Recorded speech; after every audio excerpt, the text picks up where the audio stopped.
Assalamualaikum warahmatullahi wabarakatuh. Ila hadratin Nabil Mustafa Rasulullah sallallahu alaihi wasallam wa ala ikhwanihi minal anbiya wal mursalin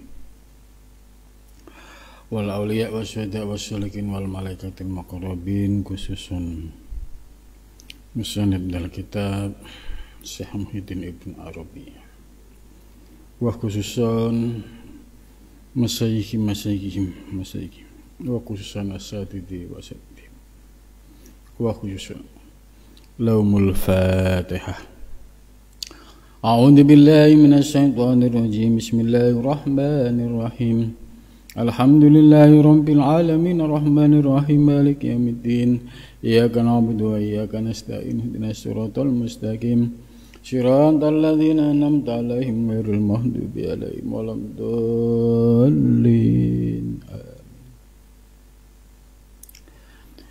Bismillahirrahmanirrahim. Alhamdulillahilladzi 'allamani bi ulumil ulama'il muwahhidin wal muhaqqiqin wa arsadani ila thoriqim mustaqim.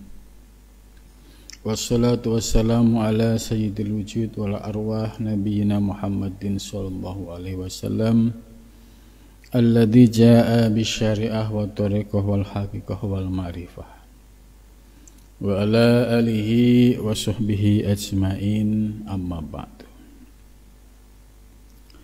Rabbi shrah li sadri wa yassir li amri wahlul 'uqdatam min lisani yafqahu qawli, amin. Subhanaka la ilma lana illa ma 'allamtana innaka antal alimul hakim. La haula wa la quwwata illa billahil aliyyil azim. Malam ini kita melanjutkan kajian kitab Al-Futuhat Al-Makkiyah, masih pada bab fil ma'arif, masuk pada al-babus tsani fi ma'rifati maratibil huruf wal harakah.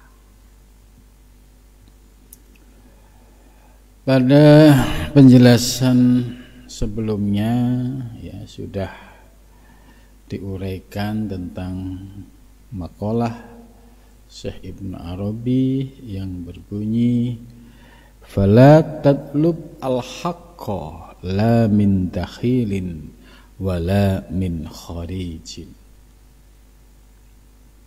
Jadi tidak usah kamu mencari al-haq, ya, tidak dari dalam maupun dari luar.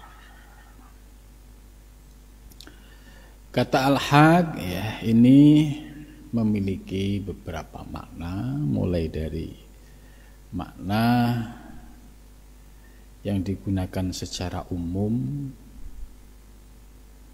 maupun makna yang digunakan secara khusus oleh ulama-ulama muhaqqiqin, ulama-ulama ahlu kasfi.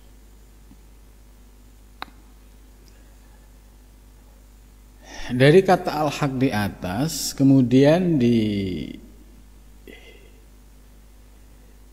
syair ya, itu juga ada kata al-haq tapi dikaitkan ya, dengan kata liwujudil haq.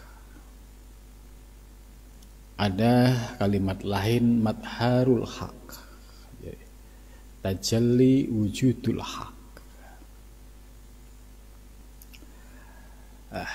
Makna wujudul haq ya, ini oleh ulama-ulama muhaqqiqin yaitu wujud yang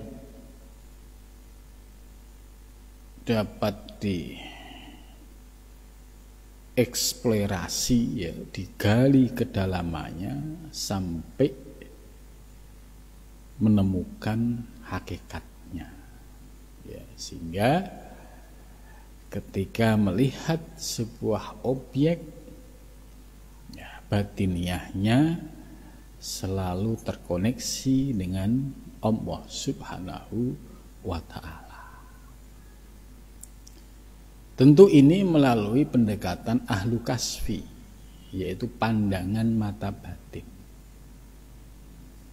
Maka orang-orang yang merasakan tajalli wujudul haq, ya, itu sebagai salah satu ciri ketika melihat objek apapun selalu hatinya terkoneksi ingat kepada Allah Subhanahu wa ta'ala, karena telah menemukan yang hakiki di balik wujud yang ada. Selanjutnya Syekh Muhyiddin Ibnu Arabi mengutip sebuah ayat yang berbunyi, A'udzu billahi minasyaitonir rajim. Bismillahirrahmanirrahim. Irji'u wara'akum faltamisu nuran. Al-Hadid ayat 13. Ayat ini penggalan kalau dibaca secara utuh, ya, itu akan lebih komplit maksud dari ayat ini. Ya. Ayat yang utuh dimulai dari kalimat yauma yakulul munafikun wal munafiqat. Ya, yauma yakulu, ketika pada suatu hari berkata al munafikun, orang-orang yang munafik, ya, laki-laki yang munafik itu munafikun, wal munafiqatu, dan wanita-wanita yang munafik. Jadi ini soal munafik ini laki-laki dan perempuan sama punya potensi munafik semua. Pada saat orang munafik laki-laki dan perempuan berkata kepada siapa? Lilladzina amanu, kepada orang-orang yang beriman. Apa ucapan orang munafik laki-laki dan perempuan? Ungduruna, ya, tunggulah kami. Naktabis min nurikum, kami ingin mengambil cahayamu. Jadi, naktabis, kami ingin mengambil, min nurikum, dari cahayamu. Jadi mereka berkata, tunggulah, kami akan mengambil cahaya darimu. Nah, kemudian kila dikatakan irji'u, ya sudah, kembalilah, waro'akum, ya, ke belakang. Maksudnya ke belakang itu kembalilah kamu ke masa lalumu, gitu.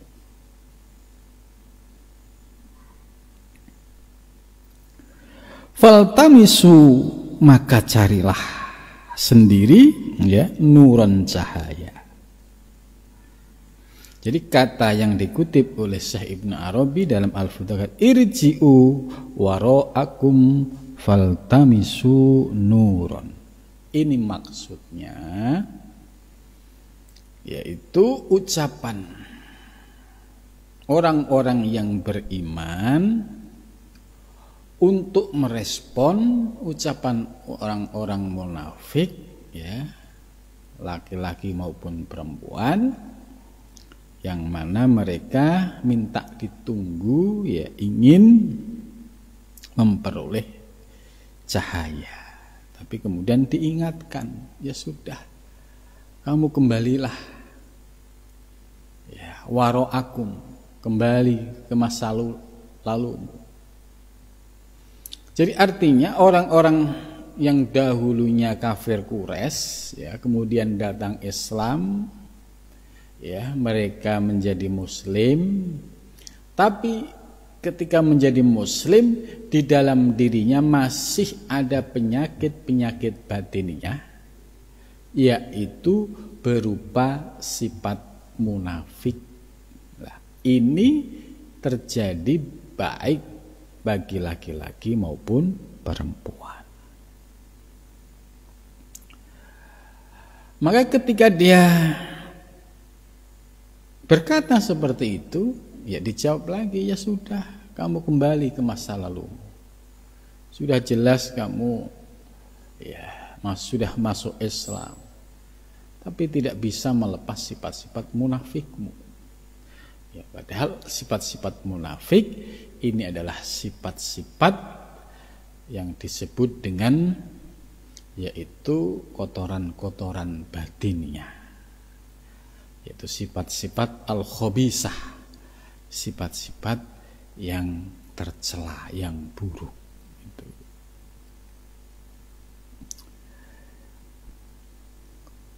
Falau lam yarji'u, ya, andai mereka tidak kembali, lawajadun nur. Andai orang-orang yang sudah beriman kemudian mengikuti ajaran Nabi Muhammad yang utuh, yaitu dengan membersihkan kotoran-kotoran batin, ya, yang disebut dengan sifat-sifat tercela, ya, seperti riya, ujub, takabur, ya. Itu termasuk sifat-sifat yang khabisah, termasuk sifat nifak, munafik, fasik. Ini juga bagian dari sifat-sifat batinnya. Andai mereka bisa membersihkan batiniahnya, ya, sehingga mereka menjadi orang-orang yang beriman, lawajadun nur, niscaya mereka juga akan memperoleh limpahan cahaya yang memenuhi ruang batiniahnya. Itu.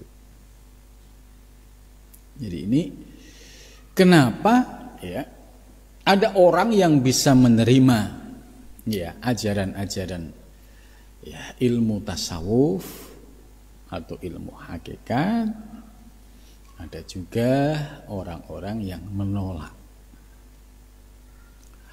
Kalau orang yang bisa menerima berarti dia ada rasa kekotoran di dalam dirinya, ya, setelah belajar tasawuf kemudian dibedah diri kita, kemudian melihat diri kita, ternyata masih dipenuhi dengan penyakit-penyakit batiniah, ya, seperti riya, ujub, takabur, godob, hasud, hukut, namimah, gitu.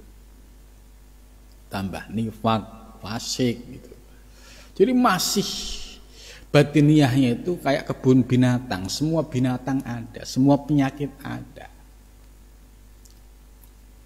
Maka pada saat dia belajar tasawuf sadar, oh ya ternyata kok di dalam diri kita sifat-sifat hayawanat, kebinatangan, baik yang bahimiyah, binatang ternak, maupun yang sabiyah, binatang buas, binatang liar, ternyata masih dominan. Ditambah juga menyadari ternyata di dalam diri kita ini juga masih dipenuhi dengan yaitu syaitonia, yaitu nafsu lawamah, nafsu syaitonia. Syaitan masuk ke dalam diri kita tidak berupa wujud fisik, ya. Ya, setan masuk ke dalam diri kita yajri majrud dam, melalui aliran darah. Maka sumber darah itu kan bermula dari makanan. Kalau makanannya halal, saat makan membaca basmalah, saat makan ingat kepada Allah, itu bisa menjadi cahaya. Tapi kalau yang makannya sumbernya tidak halal, ya, apalagi barangnya itu barang yang haram, terus diperoleh juga dengan cara yang haram, ya, kalau sudah sumbernya haram, boro-boro ingat kepada Allah, boro-boro baca bismillah, ya, pasti semuanya lupa. Maka ketika sudah sadar, ya, tentang diri kita, ya, melalui belajar ilmu tasawuf, kemudian mulailah memperbaiki diri, mulailah melakukan upaya-upaya untuk menundukkan nafsu ammarah dan lawamah yang ada di dalam diri kita. Maka dalam proses penyucian jiwa, ya tazkiyatun nufus wa tasfiyatul qulub, ini enggak bisa dicapai dengan waktu yang instan, yang ujuk-ujuk gitu ya. Seminggu selesai, sebulan selesai, setahun selesai gitu. Paket ma'rifah ya. Seminggu selesai gitu. Itu enggak bisa dicapai dengan seperti itu. Tapi membutuhkan sebuah proses waktu yang panjang. Ya. Rasulullah SAW telah memberikan sebuah keteladanan. Beliau manusia maksum, tapi beliau sejak menikah sampai usia 40, beliau bolak-balik dari Mekah ke Gua Hira untuk kholwat, untuk menyucikan ya batinnya. Sekalipun beliau adalah maksum, tapi proses ini dilakukan oleh Nabi supaya umatnya, ya, itu umat yang hidup sesudah Nabi, ya sampai sekarang itu bisa ngambil sebuah pelajaran bahwa Nabi dulu pun melakukan upaya tazkiyatun nufus. Itu. Nah, bagi orang-orang yang mau ilmu, yang doyan ilmu seperti ini, ya. Dia terus ngaji istiqomah, dibarengi zikir istiqomah, ya. Kemudian puasa istiqomah, ya. Ya, untuk istiqomah butuh proses, nggak bisa sekaligus langsung istiqomah, tidak. Ya turun naik dinamikanya. Tapi selama kita punya keinginan dan kesungguhan, ya walaupun jatuh bangun, tetap fastaqimu, ya dia istiqomah untuk menuju Allah Subhanahu wa taala. Maka orang-orang yang terus berjuang ya, dan istiqomah ini la wajadun nur, mereka niscaya akan memperoleh limpahan cahaya batinnya. Jadi limpahan cahaya batinnya ini ya harus dilalui melalui sebuah proses tirakat, proses riyadhah mujahadah. Nanti nur itu akan turun kepada diri kita. Limpahan-limpahan asrar ilahiyah itu akan muncul, akan datang kepada diri kita. Jadi tidak cukup belajar ilmu tasawuf tok, tapi belajar ilmu tasawuf dibarengi dengan riyadhah mujahadah dan zikir. Ini paket yang sudah ya disepakati hampir semua ulama tasawuf termasuk Syekh Ibnu Arabi, ya untuk bisa menjadikan ilmu tasawuf itu menginternal di dalam diri kita harus melalui sebuah proses riyadhah mujahadah. Maka akhirnya la wajadun nur, ya mereka niscaya akan mendapatkan cahaya itu. Tapi sebaliknya, bagaimana kalau yang menolak? Ya, yang menolak tasawuf itu bid'ah, tasawuf itu sesat. Ya. Padahal dia belum mengerti isinya ilmu tasawuf itu apa, objeknya apa. Ujuk-ujuk semua sudah disesatin. Orang-orang yang keras hatinya menolak itu ya. Maka orang yang seperti ini hatinya semakin keras, semakin angkuh, semakin sombong ya. Merasa dirinya yang paling ngerti soal agama gitu. Merasa dirinya paling bertauhid. Padahal kalau buka aslinya ya sebenarnya mereka secara tauhid levelnya masih awam gitu. Tapi merasa segala-galanya. Nah, orang-orang yang seperti ini sama irji'u wara'akum faltamisu nuran. Sulit untuk bisa memperoleh cahaya ilahiyah ini. Maka bersyukur kalau kita misalkan frekuensi batiniyah kita ketika ada ya seorang kiai atau ustadz mengajarkan tasawuf, ya kita hanya modal mendengarkan, ya telinga kita ya kok merasakan cocok, batiniahnya kita merasakan cocok, lah itu terus tinggal kita lanjutkan secara istiqomah. Sebab itu frekuensinya sudah masuk. Karena ilmu ini kalau frekuensinya nggak connect, ya misalkan AM dan FM, ya tentu tidak akan bisa memahami. Ya. Falamma raja'u, dan tatkala mereka pulang, ya, bi'tiqadil qat'i, dengan i'tiqad yang putus, ya. Dzuriba bainahum biswar, ya. Maka dzuriba, ya, maka dipasang, ya. Nah di sini pentingnya memahami, ya, mufrodat dalam Al-Quran. Ya, kalau doroba diartikan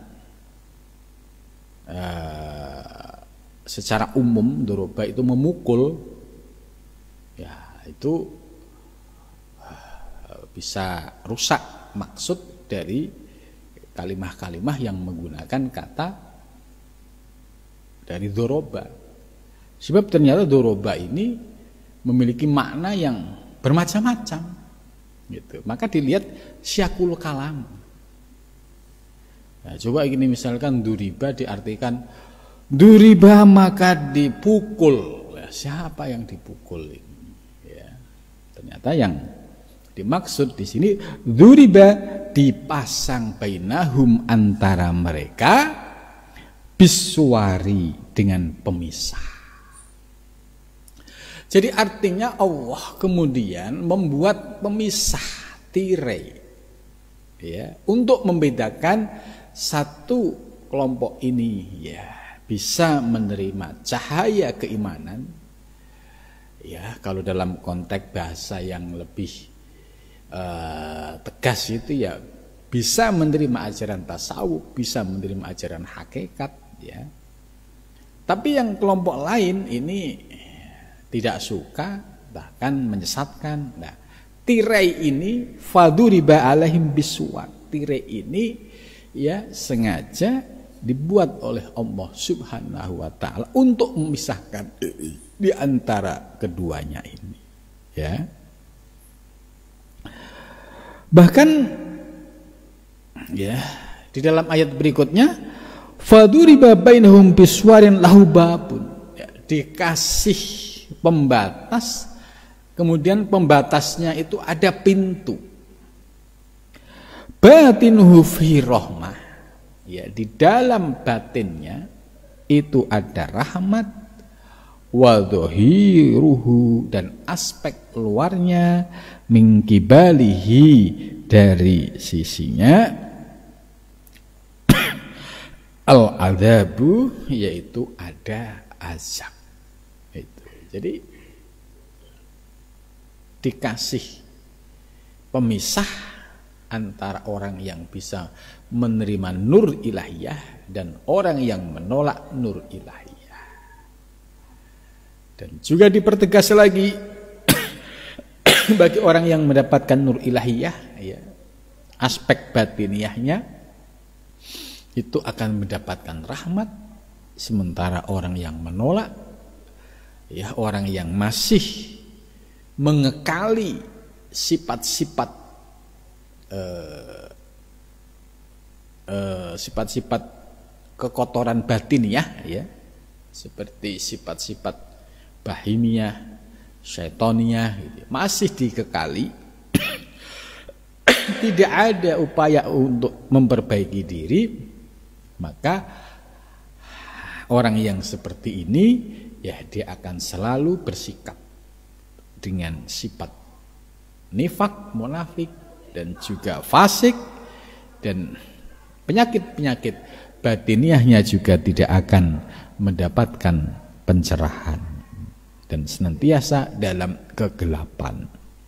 Maka ketika orang yang mendapatkan kegelapan tadi, itulah ya, saat itulah mereka merasakan sebuah azab. Jadi azab atau siksa itu tidak sebatas nanti di akhirat, tapi ketika di dunia pun bagi orang-orang yang hatinya menolak nur ilahiyah itu akan merasakan azab yang nyata, yaitu penderitaan ya dan susah payahnya ya mengalami berbagai macam masalah yang datang silih berganti. Ya, ini bisa menjadi azab yang nyata. Fakana rujuhum dan ada apa rujuhum kembali mereka? Sababun durbis suar, yaitu sebab dibuatkan tirai bainahum antara mereka, ya. Fabadat, maka mereka nyata apa jahannamu jahannam itu. Jadi setelah dibuatkan barir ya istilahnya pemisah, itu ya semakin nyata apa jahannamu jahannam. Fakubkibu ya, pada saat orang-orang yang batiniahnya tadi tidak dibersihkan dan dia enjoy dengan penyakit-penyakit batiniahnya, ya ketika dinampakkan jahanam, neraka jahanam, fakubkibu, maka mereka pingsan, ya tidak sanggup merasakan penderitaan fiha di dalam jahanam.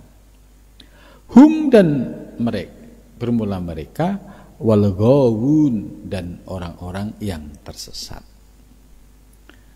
Penjelasan ini sejalan dengan tafsir Al-Jailani ya, yang berbunyi wa inna jahannama lamuhitatum bil kafirin ya.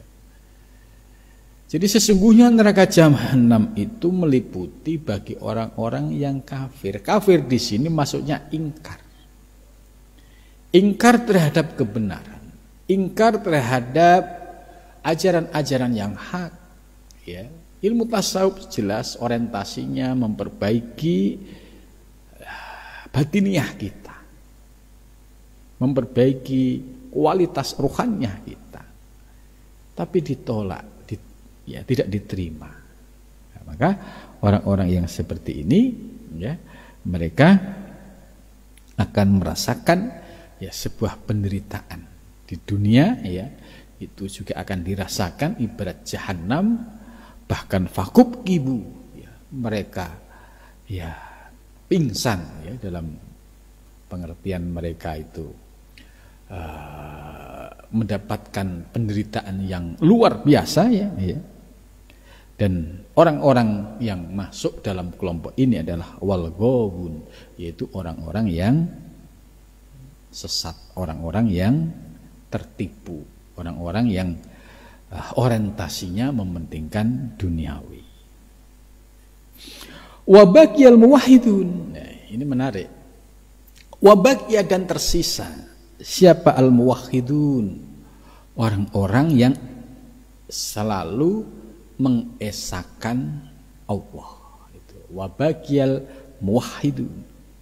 Dan yang kekal dan yang tersisa adalah orang-orang yang mengesahkan al-muwahhidun. Kenapa kok bisa mereka wabaqiyal muwahhidun? Ya karena pandangannya dalam melihat wujud alam semesta itu langsung terkoneksi memandang ya wujud lahiriah ya batiniahnya selalu terkoneksi ingat kepada Allah Subhanahu wa taala. Ini yang disebut muwahhid. Ya, kalau levelnya sudah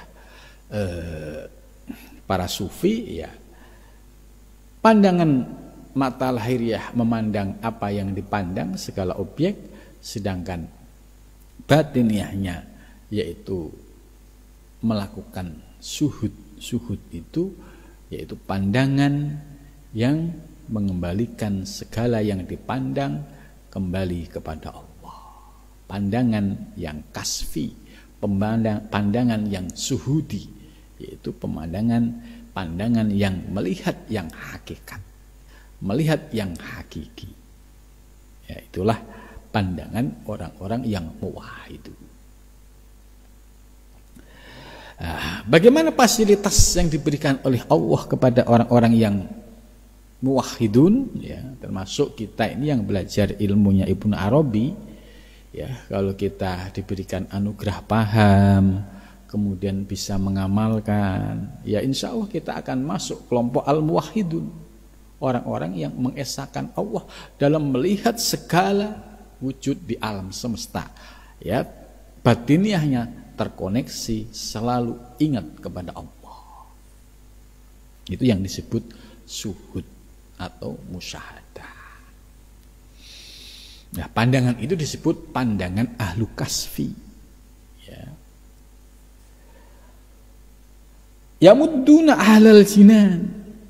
Ya, dan mereka memberi ahlal jinan, ahli surga, bil wildan, ya, dengan ya anak-anak,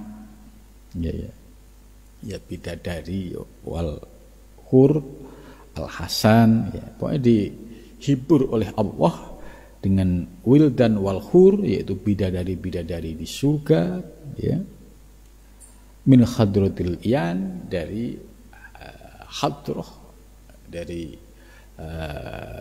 Allah subhanahu wa ta'ala. Nah, kemudian ini ada kalimat menarik, ya, menggunakan istilah struktural. Fal wazir, ya, maka bermula wazir. Wazir itu menteri. Mahallu sifatil amir, itu tempat sifatnya amir, ya.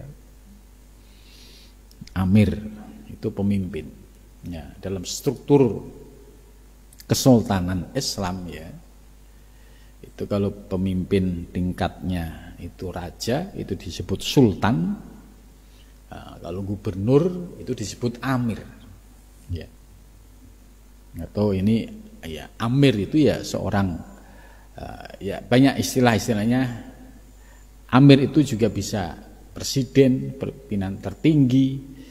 Amir itu juga bisa raja, gitu. Ya, amir ini memiliki, ya, deputi yang bantu, namanya wazir. Wazir itu menteri. Jadi wazir ini namanya menteri yang membantu amir. Ya, kalau dalam bahasa ketatanegaraan, ya, presiden itu amir, menteri-menteri ini sebagai pembantu presiden. Ya, ini apa maksud Ibnu Arabi kok mengaitkan soal amir dan wazir? Nah, tunggu dulu, nanti akan ketemu maksud kalimat ini. Jadi fal wazir mahalu sifatil amir, bahwa keputusan apapun yang dilakukan oleh seorang wazir itu tidak lepas dari kebijakan sang amir. Gitu. Ya, saya tidak membahas persoalan politik, ya, tapi ini jelas. Jadi seorang wazir, ya, menteri, ya, itu menjalankan program-program yang sudah diputuskan oleh presiden. Maka wazir posisinya pelaksana, yang punya otoritas kebijakan mutlak, yaitu amir. Ya, ini kalau dalam struktur dalam Islam, ya, Allah sebagai Tuhan semesta alam, kemudian ada struktur malaikat 10 yang kita imani. Ya, ini juga hampir sama. Para malaikat pun sebagai pelaksana dari, ya, memberi perintah, yaitu Allah subhanahu wa ta'ala. Wasifatu allati infaruda bihal amir wahdah hiya siru tadbir allati kharajat anhu sifah. Wasifatu dan sifat allati infaruda yang tunggal ya, biha dengannya al amir ya, pada amir wahdah ya sendirinya ya siru tadbir yaitu rahasia pengaturan alladzi kharajat anhu sifah yang keluar darinya apa as-sifatu sifat. Jadi maksudnya segala kebijakan sang amir ya itu disimbolkan ya sebagai sifat. Nah, wazir itu pelaksananya. Fa'ulima ma yasduru lahu min sifatihi wa fi'lihi jumlatan, maka diketahui apa yang muncul darinya yaitu sifat dan perbuatan. Ya. Ketika program presiden sudah turun ke menteri, ya, maka wujud program yang nyata di lapangan, ya, itu ya secara hakikatnya yaitu programnya presiden, itu secara hakikatnya, karena sang menteri sebatas sebagai pelaksana gitu. Jadi maksudnya tetap memandang kepada amirnya gitu. Begitu juga dalam struktur ya Allah dan para malaikat. Jadi apapun yang dilakukan oleh para malaikat ya semua atas perintah dan kehendak Allah Subhanahu wa taala. Ya, malaikat tidak punya kehendak sendiri. Ya, semua atas kehendak Allah Subhanahu wa taala. Begitu juga seorang wazir ya juga tidak punya keputusan ya. Ya, semua kembali kepada amir yaitu sang presiden. Itu yang disebut sirrut tadbir, rahasia manajemen. Ya. Jadi kalau kita lihat hakikat program-program yang dijalankan oleh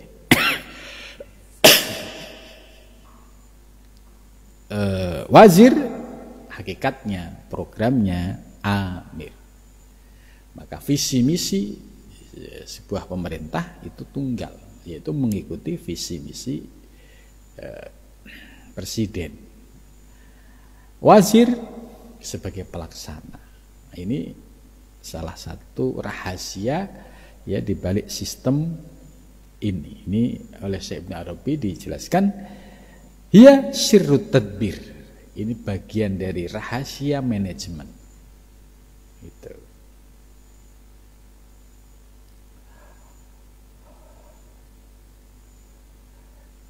Jadi ketika yang muncul dalam program-program di lapangan ya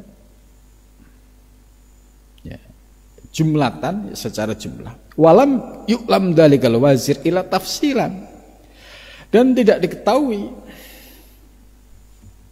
ya wazir tersebut ya illa tafsilan kecuali ya secara terperinci ya istilahnya program teknisnya itu. Wahada wal farku, dan inilah sebagai pembeda, fa ta'ammal, maka berfikirlah, berangan-anganlah, makulnahu, apa yang aku katakan kepadanya, tajidu, kamu akan menemukan al-haqqo, yaitu makna al-haq, insya Allah, jika Allah menghendaki. Jadi maksudnya ya, Syekh Ibnu Arabi sudah menggambarkan ya perumpamaan amir dan wazir ya. Ini supaya kita memahami bahwa yang punya otoritas mutlak adalah amir, adalah Allah Subhanahu wa ta'ala. Namun ketika program itu berjalan ya di lapangan, yang nampak oleh publik, oleh masyarakat itu adalah sang menterinya. Nah, secara hakikat tidak, secara hakikat itu adalah programnya amir. Begitu juga dalam melihat alam semesta dan seisinya, ya, bahwa wujud alam yang beragam di alam semesta ini, ya, ini kalau kita bicara wujud alam di semesta ini, dahulunya tidak ada menjadi ada.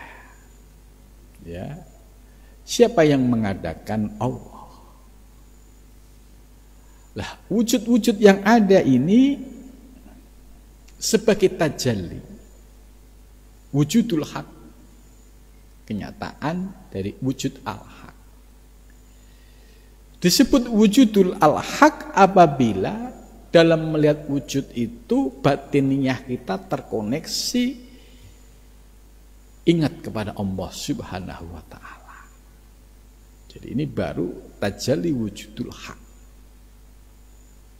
Ya. Tapi dalam hal ini ya bertingkat-tingkat, mulai dari tingkat paham secara teori.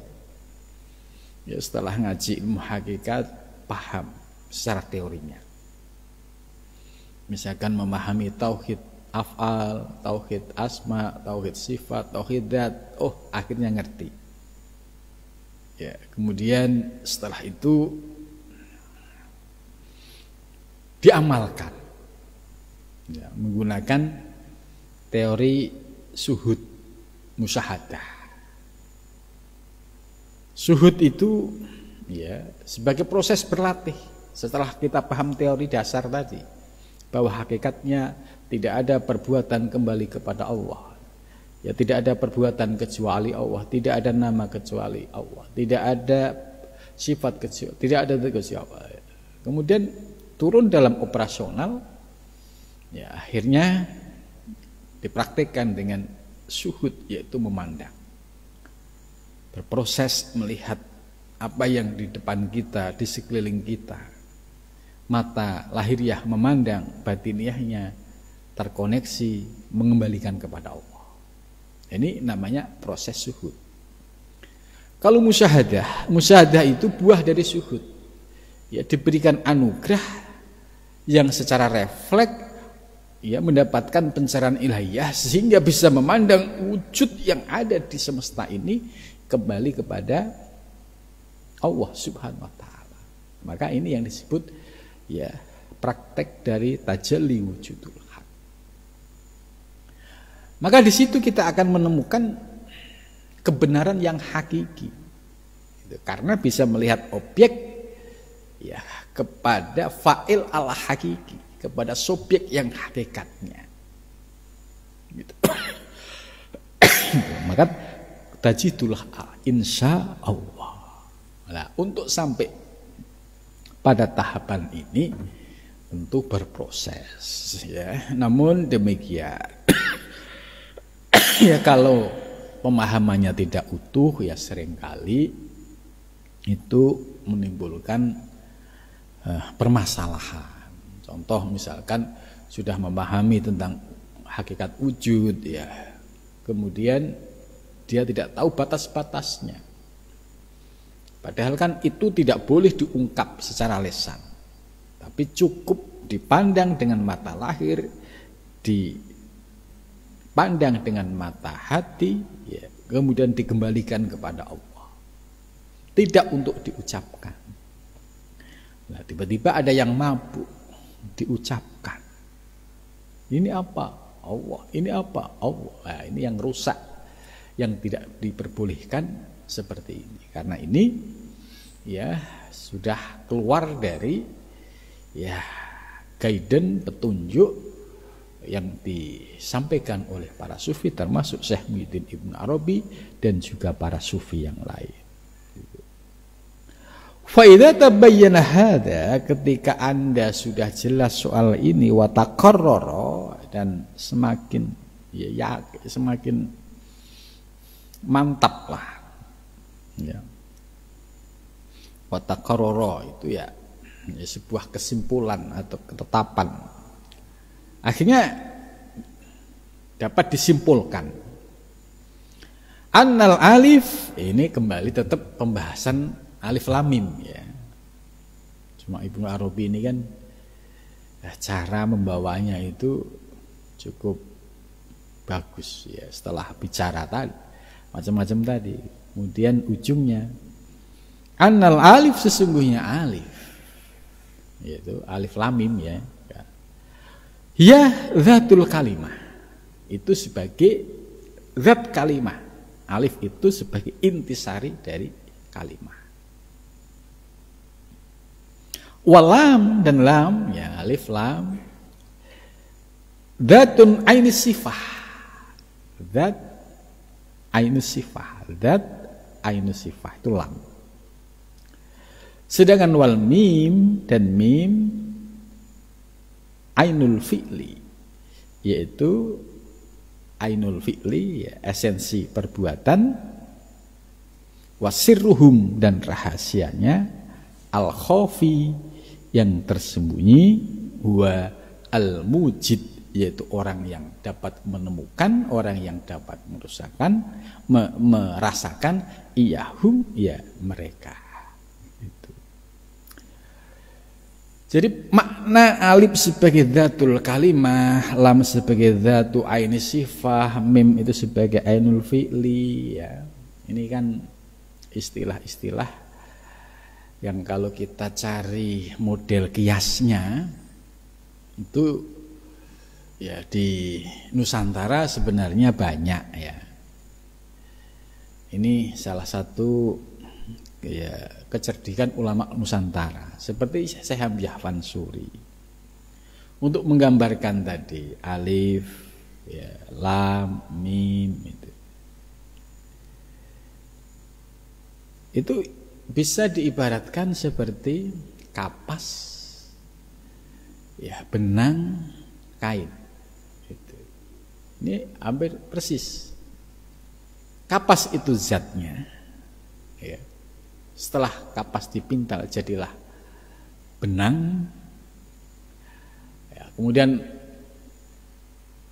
benang diproses menjadi kain ya, jadi kapas ini zat, kemudian benang itu sebagai ainus sifah, kemudian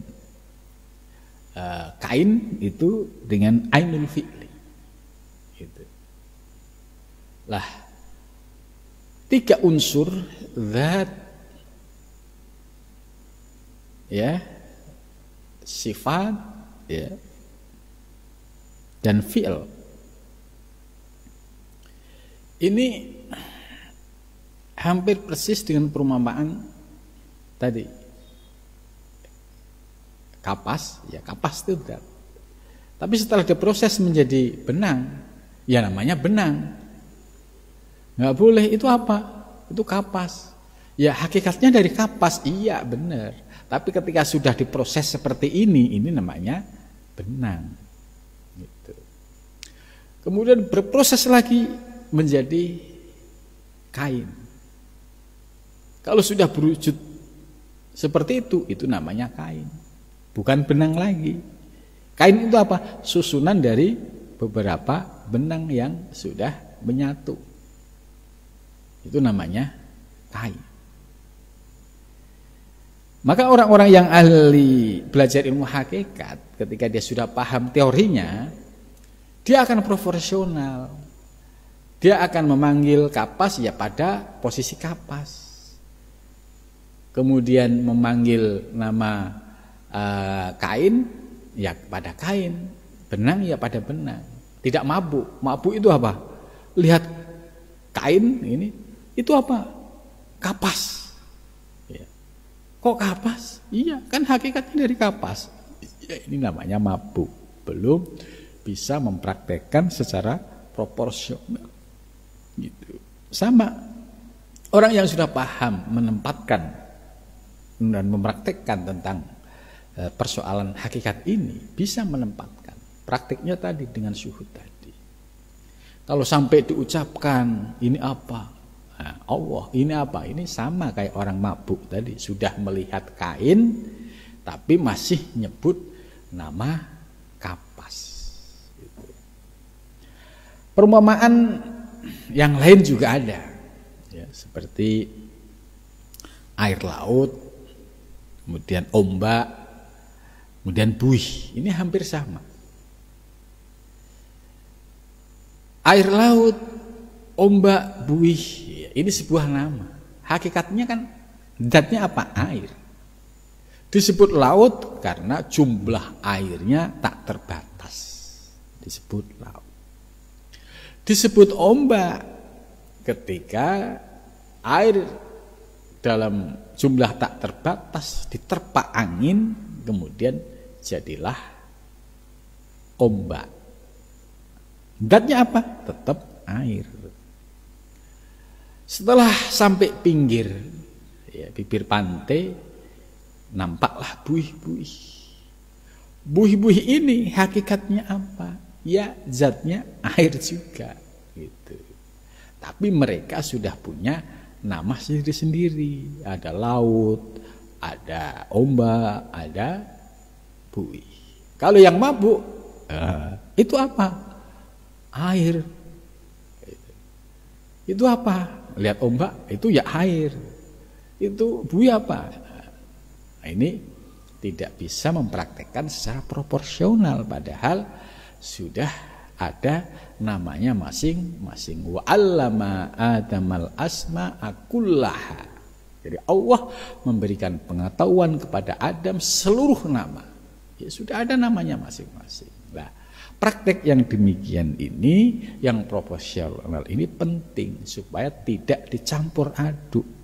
Sebab kalau dicampur aduk, ya seringkali yang menjadi korban ilmu, yang menjadi korban itu ilmu tasawufnya, ilmu hakikatnya. Dikira ilmu ini sesat. Padahal yang sesat itu yang memahami waktu ngaji tidur atau ngajinya nggak istiqomah, kemudian pengen gaya-gayaan. Nah, ini yang sesungguhnya yang perlu diperbaiki. Ilmunya ilmu hak, ya. Hanya pemahamannya pun juga harus dibarengi dengan pemahaman yang utuh supaya tidak menimbulkan gejolak dan masalah itu. Maka wal mujid iyahum. Jadi sesungguhnya orang yang bisa merasakan sampai demikian itu, ya, nah itulah orang-orang yang bisa menikmati hakikat yang sesungguhnya. Mudah-mudahan kita diberikan anugerah ilmu dan amal. Jadi setelah paham teorinya, kemudian diberikan kemudahan oleh Allah bisa mengamalkan. Amin ya rabbal alamin.